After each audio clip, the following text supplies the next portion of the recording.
wabarakatuh.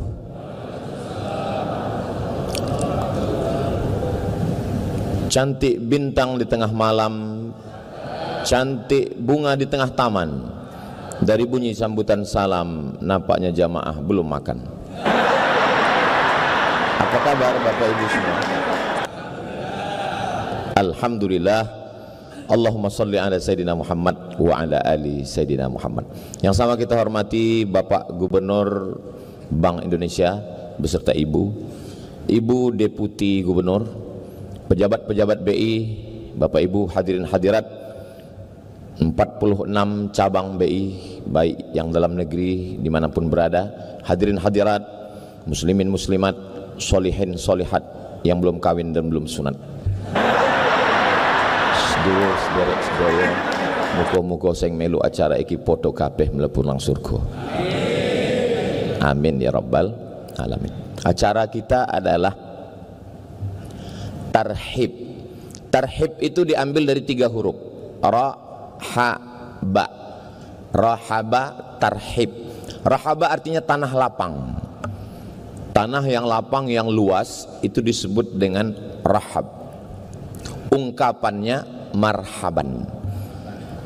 Jadi kalau kita mau mengungkapkan marhaban, acaranya tarhib, asal katanya rahab. Apa hubungan tanah lapang dengan tarhib dan marhaban? Rahab tanah lapang, tarhib marhaban, hati kami lapang menerima Ramadan. Mana tahu nanti pulang anaknya nanya, Mama, tadi acara di BI apa? Tarhib Ramadan. Tarhib itu artinya apa? Dari sejak dulu memang namanya tarhib. Jangan banyak tanya, karena yang banyak nanya itu Yahudi Israel. Tarhib asal katanya rahab, ungkapannya adalah marhaban. Hati kami lapang menerima Ramadan. Apakah semua orang lapang hatinya menerima Ramadan? Tidak. Banyak sekarang ini orang kalau sudah menjelang Ramadan ini ngitung berapa kali lagi makan siang. Hari Senin, hari Selasa, hari Rabu, hari Kamis, hari Jumat. Sabtu sudah mulai puasa, insya Allah kita tetap menunggu sidang isbat. Hari Sabtu dia mulai nyari rumah makan setan, yang kepalanya nggak kelihatan, kaki kelihatan. Tapi yang saya omongin ini nggak ada di BI, ini nggak ada. Ini yang saya ceritakan ini di planet Mars, Merkurius, Neptunus, Pluto. Kalau yang di sini ini baik semua, insya Allah. Amin. Dari bunyi aminnya nggak yakin juga saya.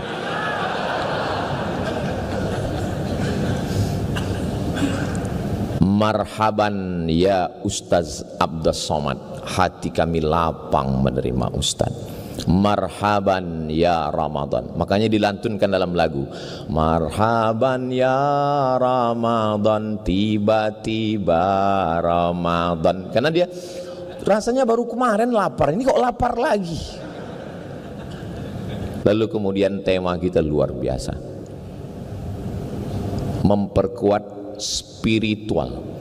Yang kelihatan itu disebut dengan material, yang tidak kelihatan itu disebut dengan spiritual. Kelihatan materi. Makanya kalau ada perempuan dia maunya yang kelihatan aja, mobil, rumah, uang, itu disebut dengan cewek materi. Itu diambil dari kata material. Kalau ada suami yang selalu ngomong cinta tapi nggak pernah ada buktinya, itu namanya suami spiritual. Karena cinta itu nggak kelihatan. Kalau ada suami mengatakan Jutaime, kalau bahasa kampung kami I love you, itu cinta, itu spiritual, nggak kelihatan. Apa buktinya? Buktinya material. Maka mesti seimbang antara spiritual dengan material. Innallaha la yanzuru ila ajsamikum. Allah tidak melihat bentuk tubuh kamu. Seandainya Allah melihat bentuk tubuh, tentu binaragawan lebih dulu masuk surga. Wala ila suwarikum. Allah tidak melihat rupa wajah kamu. Kalau Allah melihat wajah, maka yang oplas lebih dulu masuk surga. Kalau dengar ceramah saya kuncinya satu aja, jangan tersinggung. Karena ada beberapa orang tersinggung, pulang, meninggal. Ini saya bukan nakut-nakuti. Mohon maaf ya kalau boleh saya nanya, kira-kira ada yang tersinggung nggak? Alhamdulillah, ternyata banyak juga yang takut mati. Jadi antara spiritual dengan material dalam Islam itu mesti seimbang. Innallaha la yanzuru ila ajsamikum, Allah tidak melihat wajah kamu, material. Wala ila suwarikum, Allah tidak melihat badan kamu, material. Walakin yanzuru ila qulubikum, Allah melihat hati kamu, spiritual. Tapi jangan gara-gara tausiah Ustaz Somad siang ini, besok masuk kantor nggak mandi, nggak cuci muka. Langsung Pak Gubernur nanya, ini penampilannya kok begini? Yang penting hati kolbu kita, Pak Gubernur. Makanya ketika kita bercermin melihat wajah, coba lihat, perhatikan. Allahumma kama hassanta khalqi, sebagaimana engkau perbaiki khalqi, materialku, fahassin khuluqi, perbaikilah spiritual. Islam mengajarkan seimbang antara material dengan spiritual. Kenapa Ramadan ini temanya spiritual? Karena di antara semua ibadah 5 rukun Islam, yang paling tinggi tingkat spiritualnya adalah puasa. Kita cek satu-satu. Syahadat itu material, kelihatan. Selesai sholat Jumat ini, tolong Bapak Ibu jangan dulu pulang ke rumah, karena ada saudara kita yang akan masuk Islam mu'alab. Didengar, mulutnya kelihatan. Asyhadu an la ilaha illallah wa asyhadu anna Muhammadar Rasulullah. Tingkat material lebih besar daripada spiritual. Salat materialnya kelihatan. Allahu Akbar, suara terdengar. Bismillahirrahmanirrahim, material lebih besar. Zakat apalagi, uang, zakat mal, zakat gaji, pendapatan, zakat beras, zakat makanan, kelihatan. Haji apalagi kelihatan. Store 2025, berangkat 2055, meninggal 2051. Tiap tahun selamatan. Ketemu di bank, nyetor ONH, iya. Mau berangkat haji, iya. Istri suami ikut? Enggak, alhamdulillah. Karena kalau kita sebut satu keluarga, langsung kumat jantung, mati. Artinya apa? Ada spiritual yang tersembunyi. Ibadah yang paling besar tingkat spiritualnya adalah puasa. Makanya tadi ketika Bapak Ketua Panitia membacakan hadis riwayat Abu Hurairah, as-saumu li wa ana ajzi bihi, puasa itu milikku. Kenapa Allah menisbatkan puasa kepada dirinya? Karena tingkat spiritual yang paling tinggi adalah puasa. Mohon maaf Pak Ketua Panitia, tadi ketika beliau tampil ke depan membacakan hadis, dalam hati saya, ini penceramahnya kok 2 orang hari ini. Saya udah 2 kali kena prank ini di BI.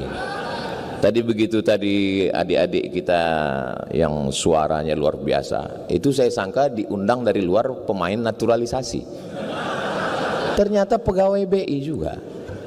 Ketua Panitia juga menyampaikan sambutannya, membacakan hadis. Masya Allah, tabarakallah. Makanya penceramah kalau datang ke BI ini mikir 2 kali.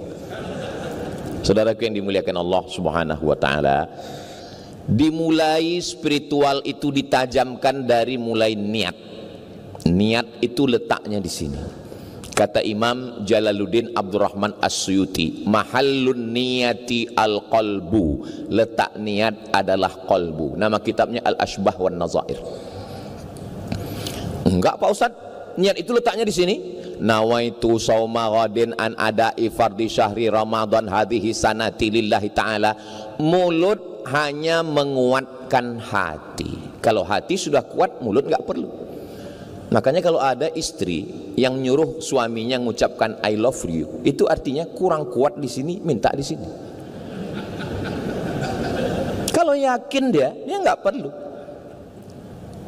Suami-suami jangan berkecil hati, karena menurut survei 90% suami di Indonesia tidak mengucapkan I love you kepada istrinya.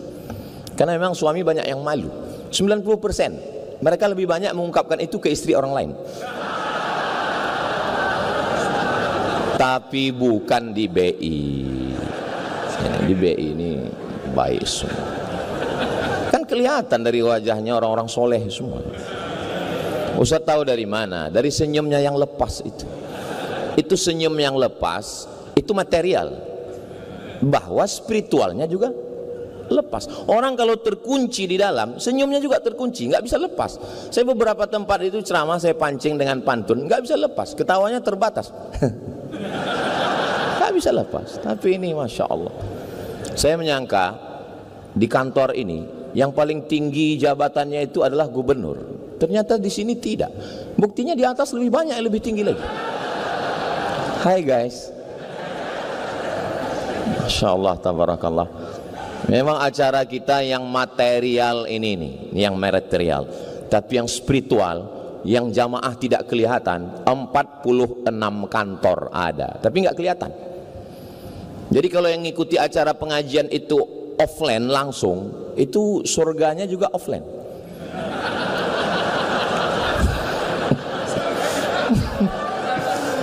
Kalau yang online ini ya maklum online juga kayaknya. Insya Allah, walaupun dengar tausiahnya online, surganya tetap online. Surganya tetap offline. Cuman masuknya ya agak lambat dikit. Man qala la ilaha illallah Muhammadur Rasulullah dakhalal jannah. Siapa yang mengucapkan la ilaha illallah Muhammadur Rasulullah, semuanya masuk surga insyaallah. Amin ya rabbal alamin. Jangan minta masuk surga, karena semua umat Nabi Muhammad pasti masuk surga. Tapi mintalah selamat dari neraka, karena tidak semua umat Nabi Muhammad selamat dari neraka. Makanya 7 kali di waktu pagi, 7 kali di waktu petang. Allahumma ajirna minan nar, Allahumma ajirna minan nar, Allahumma ajirna minan nar, Allahumma ajirna minan nar, Allahumma ajirna minan nar, Allahumma ajirna minan nar. Allahumma ya Allah, ajirna, selamatkan kami minan nar, dari neraka. Rabbana atina fid dunya hasanah wa fil akhirati hasanah wa qina azabannar.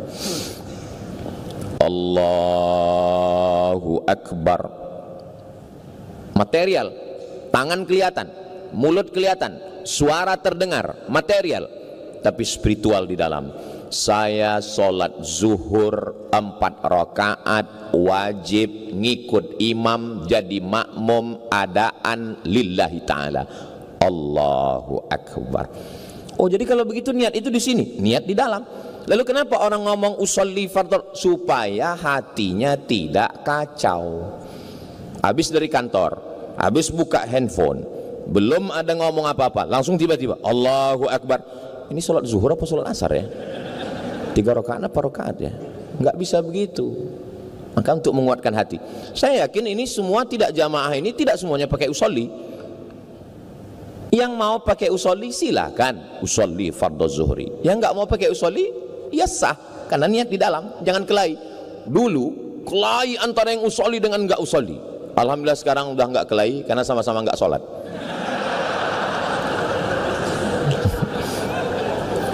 Ini tidak ada di BI, tempat lain. Di dalam niat itu terkandung spiritual yang mendalam. Saya puasa, ada orang puasa karena ingin kebal, ada orang puasa karena ingin kaya, ada orang puasa karena ingin jatuh cinta sama perempuan, cinta ditolak, dukun bertindak, akhirnya puasa. Untuk apa? Pelet. Miskin susah melarat, puasa. Untuk apa? Babi ngepet. Disakiti orang, terzolimi, teraniaya, mau ngebalas, puasa. Untuk apa? Santet. Santet, pelet, babi ngepet. Pakai puasa.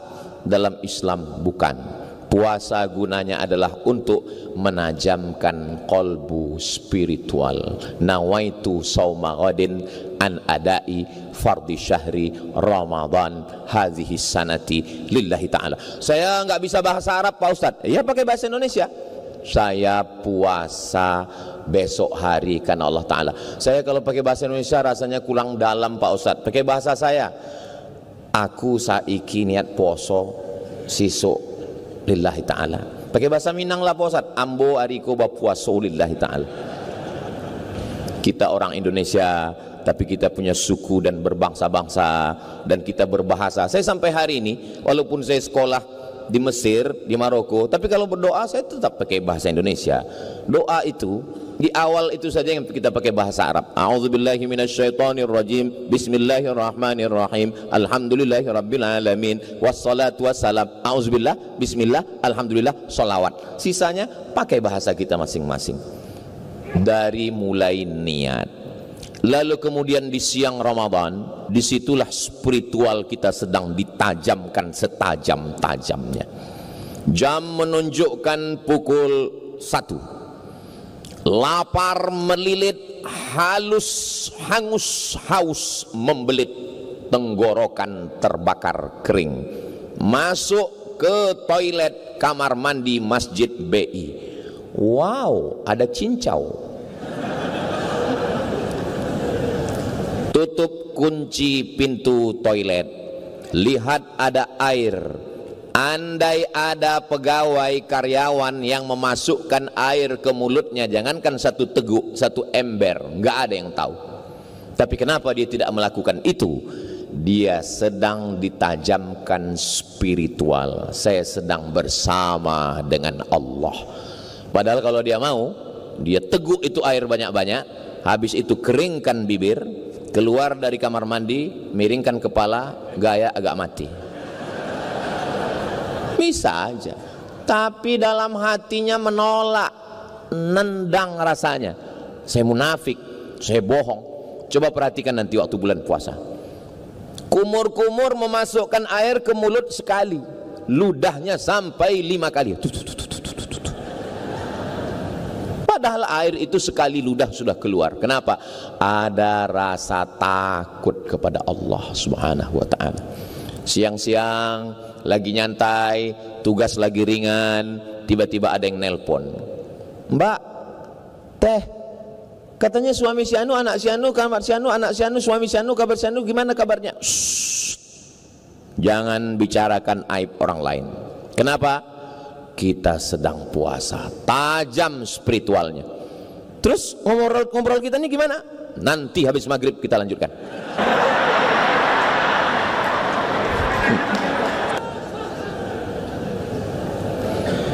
Pejabat, orang kaya, polisi, tentara, konglomerat, ketika datang rakyat jelata, orang yang biasa mancing-mancing, ngomong kasar, apa kata dia? In syatamahu ahadun, kalau ada orang caci maki. In qatalahu ahadun, kalau ada yang ngajak kelahi. Falyaqul, mulutnya berkata, inni shaim, inni shaim, saya sedang puasa, saya sedang puasa. Karate dan 1 dan 2, pakai sabuk hitam, polisi dan tentara, punya pistol. Tapi saat itu dia mengatakan dengan ketajaman spiritualnya, inni shaim, saya puasa. Andai pun dia marah sekali, inni shaim. Nanti habis azan maghrib, habis kucubit ginjalmu, katanya. Kenapa orang tidak marah? Kenapa orang tidak mau bicara aib orang lain? Kenapa orang tidak mau satu tetes air menetes? Karena spiritual yang tajam. Bayangkan, coba kita bayangkan, spiritual yang tajam di siang Ramadan itu kalau dibawa ke 11 bulan berikutnya, apa yang terjadi?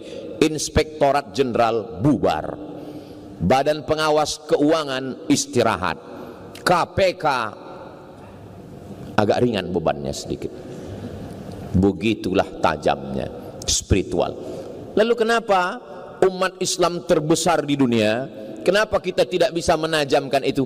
Karena Ramadan tinggal Ramadan. Apakah Allah yang kita sembah di Ramadan itu berbeda dengan Tuhan yang kita sembah di Syawal?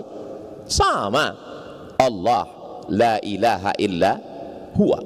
Allah kita satu. Qul huwallahu ahad. Allahu, itu dia. Allahus samad. Allah tempat meminta. Terus yang ceramah ini namanya Abdus Somad, hamba Allah. Jadi jangan nanti siapa yang ceramah tadi? Allah. Allahus Somad, Allah tempat meminta. Kalau yang ceramah ini Abdus Somad, hamba Allah. Hamba artinya orang yang tidak punya apa-apa, bukan apa-apa dan bukan siapa-siapa. Itulah dia hamba. Tapi kemudian ketika nama itu disandingkan dengan Allah, dia menjadi mulia. Maka nama yang paling mulia adalah nama orang yang rendah, hina, nggak punya apa-apa, jadi mulia karena Allah. Abdullah, Abdurrahman, Abdurrahim, Abdus Somad. What is in a name? Apalah arti sebuah nama? Dalam Islam nama adalah doa. Apakah nama mesti bahasa Arab? Enggak. Gunakanlah pakai nama-nama, pakai bahasa apapun selama nama itu baik. Saya pengalaman selama jamaah, selama jadi ustadz, selama jadi dosen, banyak sekali nama yang macam-macam. Pas lagi baca absen, nama Camry. Wah, ini merek sedan ini. Kok bisa nama kamu merek mobil? Saya lahir 17 Agustus Pak Ustadz. Terus apa hubungannya? Camry maksudnya kemerdekaan Republik Indonesia. Mantap, cinta tanah air, NKRI harga mati. Cuman biar nampak di belakangnya mungkin Ahmad Camry, Muhammad Camry, ya, bagus, nggak apa-apa. Sekarang banyak orang buat nama anak itu pakai cocokologi, dicocok-cocokkan. Nama suami Sulaiman, nama istri Toyibah, nama anak Letoy. Mohon maaf Pak, jangan sampai tersinggung kalau ada.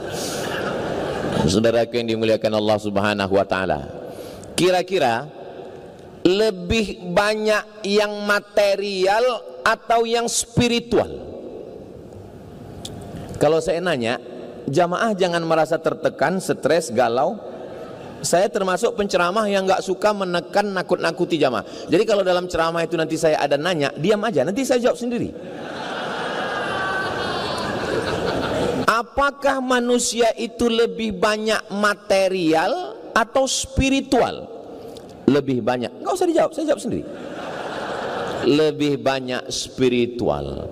Karena yang material ini, tulang, daging, kuku, bulu, dari ujung kaki sampai ujung rambut, itu semuanya binasa dimakan cacing tanah. Bapak, ibu, pejabat, kaya, miskin, ustadz, semuanya berasal dari tanah. Berjalan di atas tanah, masuk lubang tanah, dimakan cacing. Masa iya kita ini semua diciptakan dari tanah Pak Ustadz? Iya. Kalau memang betul kita diciptakan dari tanah, kok sifatnya beda-beda? Iya, sesuai dengan perbedaan tanah. Itu teman saya itu Pak Ustadz, semua beban hidupnya diserahkan ke saya. Mungkin dia diciptakan dari tanah longsor.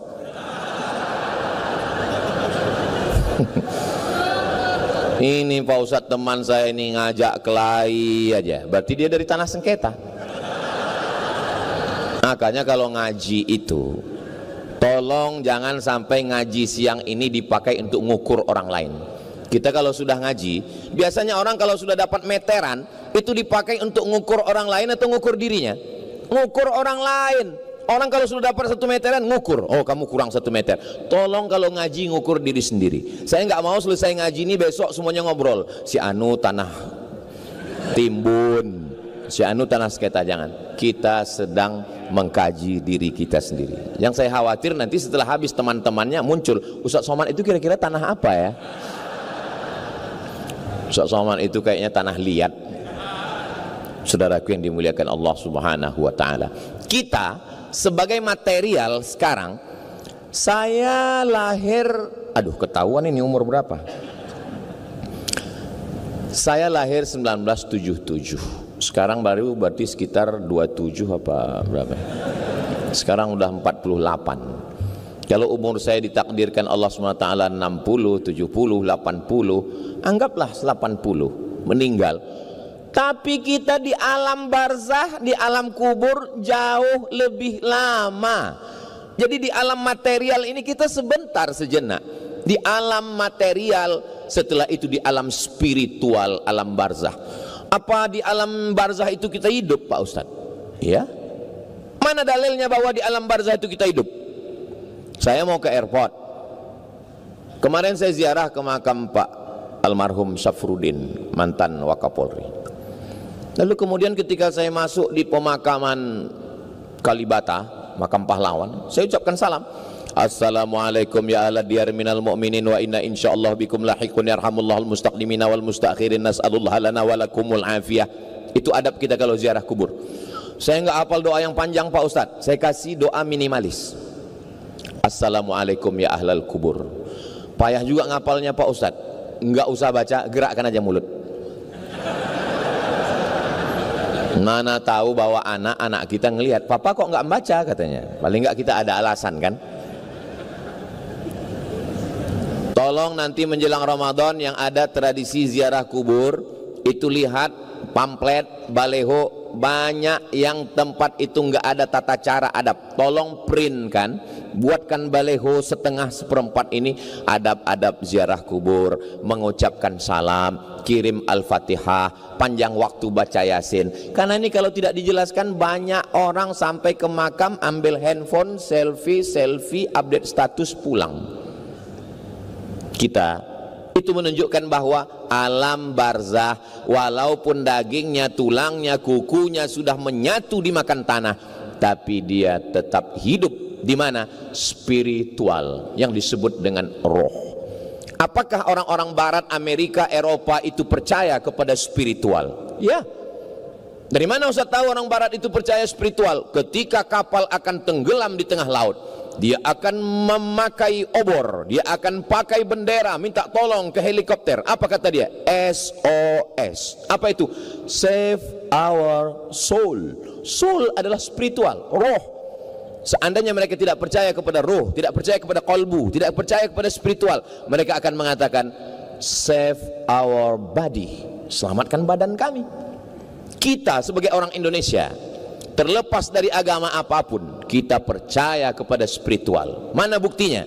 Dalam lagu kebangsaan Indonesia Raya, bangunlah jiwanya, bangunlah badannya untuk Indonesia Raya. Lebih dulu spiritual atau material? Saya jawab sendiri. Lebih dulu spiritual. Bangunlah jiwanya, barulah bangunlah badannya. Karena badan ini hanya cangkangnya. Bagaimana cara menajamkannya? Ditajamkan dengan Ramadan 30 hari. Cara menajamkan yang kedua, ditajamkan dengan zikir. Saya selalu berzikir Pak Ustadz, subhanallah, subhanallah, subhanallah. Itu bukan zikir, itu nyebut. Kalau istri saya ngingat saya, bagaimana cara dia mengingat saya? Apakah disebutnya somat, somat, somat, somat? Itu nyebut. Kalau ingat itu dalam diam. Ingat itu dalam diam di dalam. Tapi kita mesti mengungkapkannya lewat lisan. Bacaan itu membantu kita. Subhanallah, subhanallah, subhanallah. Mulut nyebut, hati ngingat. Jangan sampai mulut subhanallah, subhanallah, subhanallah, hati ngingat. Ini THR cair apa enggak?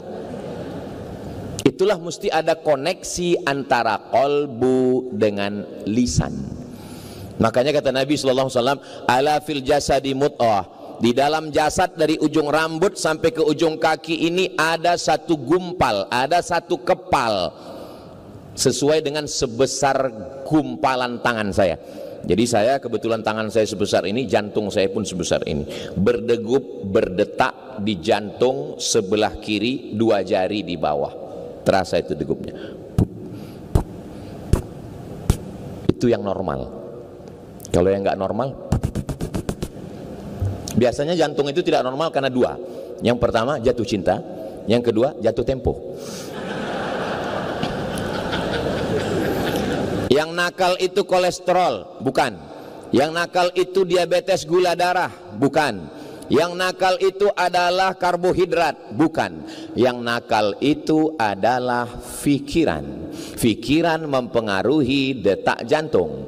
Tapi kalau jantungnya tenang, ala bidzikrillahi tatmainnul qulub. Kalau jantungmu mengingat Allah, maka dia akan tenang. Bagaimana cara mengingatnya?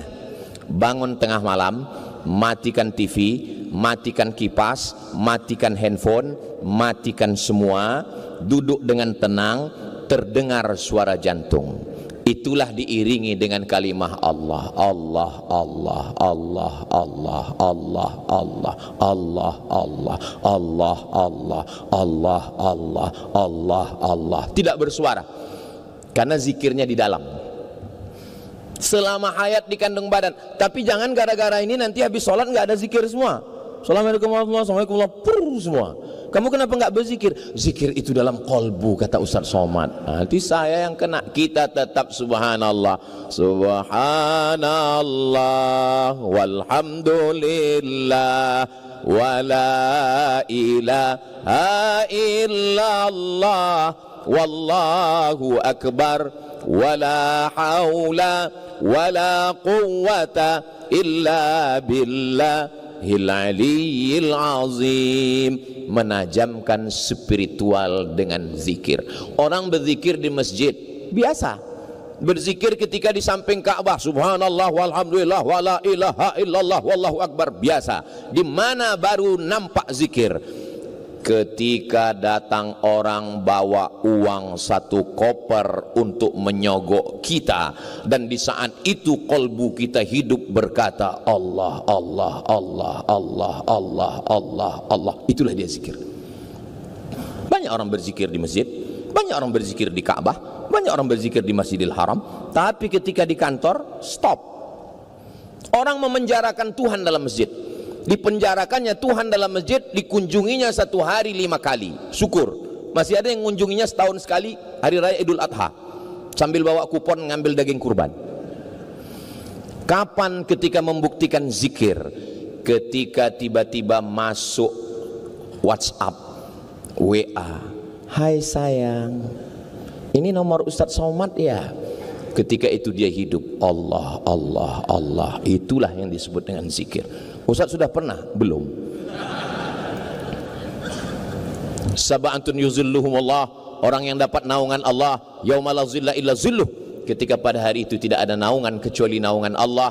Ketika dia datang kesempatan buat dosa, tapi kolbunya tetap hidup Allah, Allah, Allah. Bersyukurlah Bapak Ibu yang akan dilatih nanti dalam 3 otak. Saya selama ini yang tahu saya otak-otak. Rupanya ada 3 otak, 1 otak, 2 otak, 3 otak. Daftarkan bukunya ke nomor berikut. Saudara yang dimuliakan Allah Subhanahu wa taala. Bagaimana cara menajamkan spiritual? Yang pertama, puasa. Yang kedua, zikir qalbu. Yang ketiga, mengingat mati. Sengaja ini saya akhirkan, karena kalau ini saya bacakan pertama, saya khawatir besok pegawai ini 2/3 nggak masuk kantor lagi. Pas ditanya sama Pak Gubernur, kenapa nggak masuk? Kita mau mati semua Pak Gubernur. Apa kata Pak Gubernur? Ustadz Somad jangan diundang lagi kemari. Dia mematikan etos kerja kita semua. Ingat mati bukan berarti kita meninggalkan dunia. Sahabat Nabi itu ingat mati, tapi mereka menggenggam dunia. Belum lagi 100 tahun Nabi meninggal, umat Islam sudah sampai ke Selat Gibraltar yang dibawa oleh Jenderal Tariq bin Ziyad. Negeri itu bernama Andalusia. Kalau saya tanya mahasiswa, Andalusia di mana tuh Pak Ustadz? Nggak tahu Andalusia. Real Madrid, Barcelona. Ya. Spanyol 700 tahun. Jadi jangan bayangkan sahabat Nabi itu duduk di Taman Raudhah, zikir, nunggu malaikat maut datang. Tidak begitu, besti. Kematian bukan membuat kita hilang spirit, semangat. Kematian menajamkan spiritual. La tuftahannal Konstantiniyah, kata Nabi. Kamu akan menguasai Konstantinopel. Jangan katakan Nabi itu, ya udahlah dunia ini kita tinggalkan, kita mau mati aja semua. Saya nggak mau begitu. Tolong ceramah ini jangan dipotong 5 menit hanya nonton di TikTok. Tonton utuh di channel Ustadz Abdul Somad Official. Subscribe, like, share, and comment.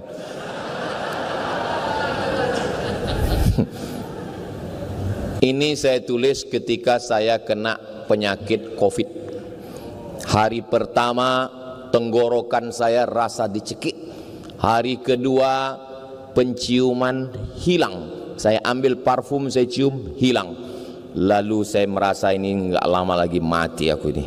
Saya tulis wasiat untuk anak saya, kertasnya ada saya simpan, dan menunggu mati itu saya cari bagaimana nabi-nabi mati, bagaimana ulama mati. Selesai dicetak, nggak mati-mati. Saya waktu itu memang sudah betul-betul siap untuk menghadapi kematian. Bagaimana Nabi Musa ketika akan mati meninggal dunia, dia panggil anak perempuannya, anak perempuanku tanam kapas. Nanti kalau kapasnya sudah berbuah jatuh, pintal dia menjadi benang. Benangnya engkau tenun menjadi kain, jual kainnya. Lebih baik engkau nanam kapas menjadi benang, benang jadi kain, kain kau jual daripada menjual harga diri, karena kau akan diminta tanggung jawab di hadapan Allah. Kenapa yang dia pesankan anak perempuan?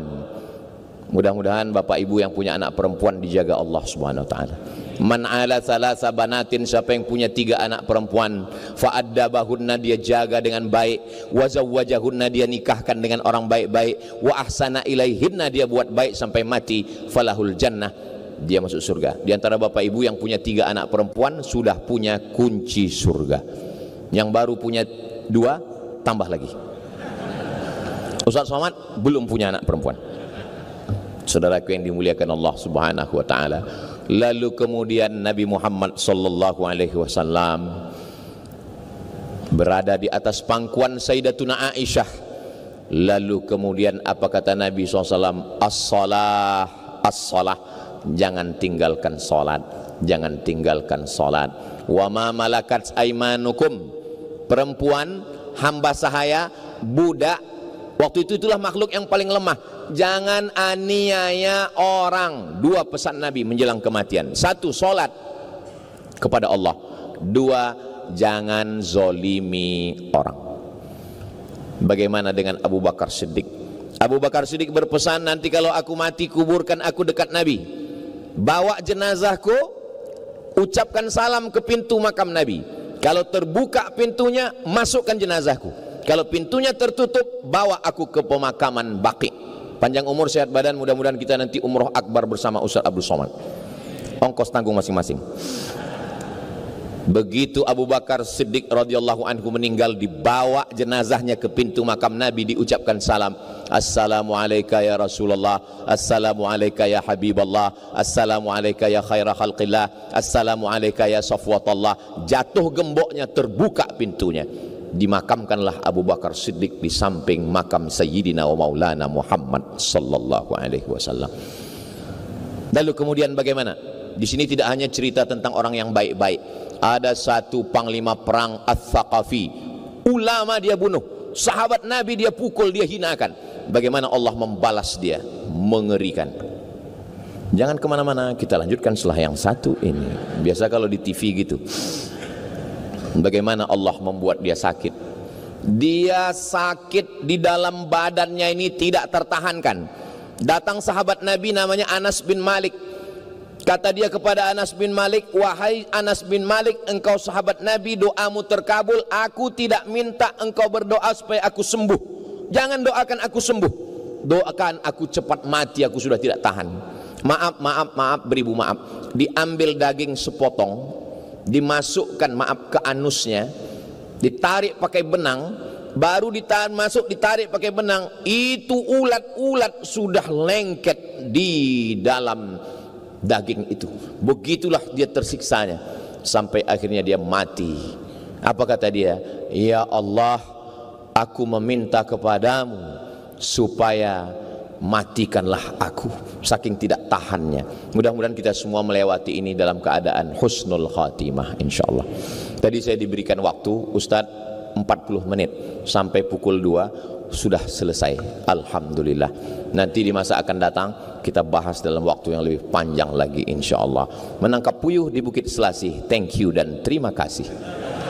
Di akhir majlis mari kita sama berdoa kepada Allah, mudah-mudahan kita diberikan istiqomah iman dan Islam, mudah-mudahan keluarga kita sakinah mawaddah warahmah, anak-anak kita semuanya soleh dan solehah, spiritualitas kita sebagai pemimpin, sebagai pegawai, sebagai keluarga semuanya ditajamkan sehingga badan kita pun mengikut panglima hati yang ada di dalam. Al-hadhihi niyah al-Fatihah.